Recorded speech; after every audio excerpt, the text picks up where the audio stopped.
बड़े एग्जाम्स जो हम टारगेट करते हैं, कॉम्पिटिटिव एग्जाम, ये हम टारगेट कर रहे हैं कि हम दुनिया के 5% क्लब में कैसे चले जाएं। ये हम कहीं ना कहीं कोशिश कर रहे हैं। ये आपको बात पता भी है, कैसे मिलेगा? परिश्रम करके।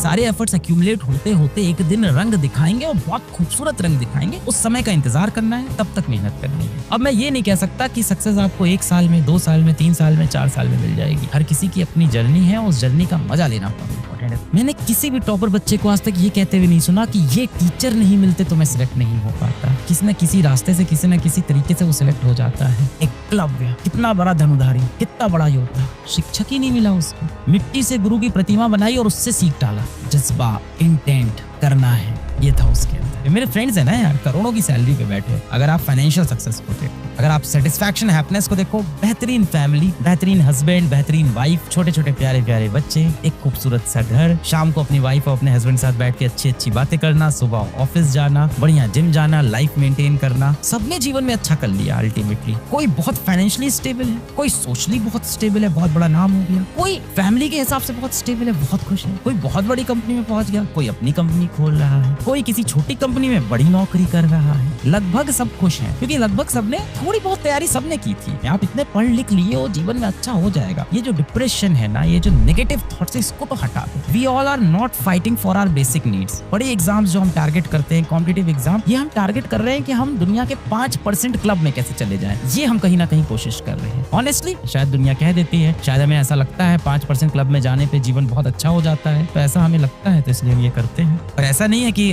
5% क्लब में जाके हर कोई खुश है। इतने सारे सैक्रिफाइसेस, इतनी सारी चीजों को छोड़ना, क्या वो सही है? पता नहीं यार, बहुत से लोग नहीं खुश हैं। दौड़ते दौड़ते मैं इतनी दूर निकल आया, जब मंजिल मिली तो पता चला कि मैंने बहुत कम पाया और बहुत कुछ खोया। मंजिल को ढूंढते हुए मैं बहुत दूर दौड़ते हुए आया। बहुत से ऐसे लोग मैंने देखा, यहाँ तक पहुंच भी जाते हैं तब भी खुश नहीं है। ऐसा लगता है ना, बहुत बड़ा टारगेट है, इसको छोड़ देते, इसको छोड़ देते, ये भी छोड़ देते, ये भी छोड़ देते। क्यों? क्योंकि अब ऐसा उसूल बन गया है, लोग चले जाते हैं क्लब में पार्टी करने। जो नहीं जाएगा वो गवार है, जो नहीं जाएगा वो मॉडर्न नहीं है, जो नहीं जाएगा वो खुश नहीं है। खुशी की परिभाषा ही बदल गई है। आपके आसपास के लोग अब आपको बताते हैं कि आप जीवन में किस तरह से खुश होगे और किस तरह से खुश नहीं होगे। इंसान के पास इतना अच्छा मस्तिष्क है, वो उससे खुद पूछ सकता है कि मुझे जीवन में किस तरह से असल सुख मिलेगा। ये आपको बात पता भी है, कैसे मिलेगा? परिश्रम करके। सर इतना साधु नहीं बन सकते, तो फिर इतनी सफलता भी नहीं मिलेगी जीवन में। आप योद्धा नहीं बनना चाहते, आप साधु नहीं बनना चाहते, तो आप राक्षस बनना चाहते हो क्या? ना आप योद्धा बनना चाहते हो, ना आप साधु बनना चाहते हो, तो क्या आप जीवन में राक्षस बनना चाहते हो? क्यों? क्योंकि हमारा मन ही ऐसा है, वो हमेशा भटकाता रहता है, बहुत चंचल होता है मन। ये दुनिया में जो इंसान हारा है ना, वो अपने मन के हाथों हारा है, दिमाग के हाथों नहीं, मन के हाथों, इंद्रियों के हाथों हारा है। ये जो भावनाएं आती है ना मन में कि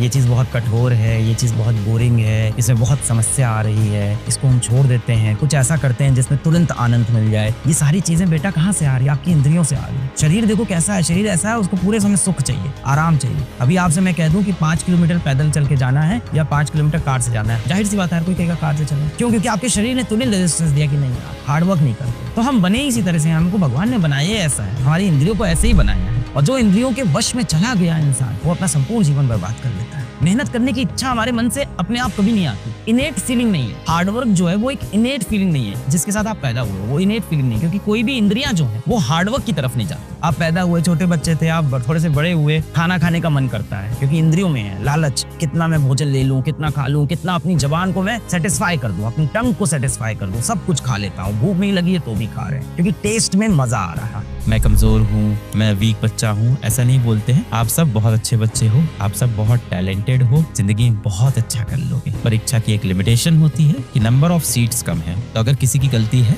तो वो हमारी सरकार की या हमारे देश की इतनी तेजी से प्रगति ना कर पाने की, जिस तेजी से हमारे देश में जनसंख्या बढ़ी है। कहीं ना कहीं गलती हमारे एजुकेशन सिस्टम की है कि आप सबको इस हिसाब से ट्रेन नहीं किया गया, आप सबको बहुत सारे करियर ऑप्शन बताए ही नहीं गए कि आप कुछ और भी कर सकते थे। मिसाल के तौर पे नीट में 22 लाख बच्चा बैठेगा और लगभग कुछ 40,000 बच्चों को सरकारी मेडिकल कॉलेज की सीट मिलेगी। तो कंपटीशन बहुत टफ है, सीट्स बहुत कम है, आप बहुत अच्छे हो, तो अपने ऊपर से ये गिल्ट हटा दो कि आप में कुछ कमी है।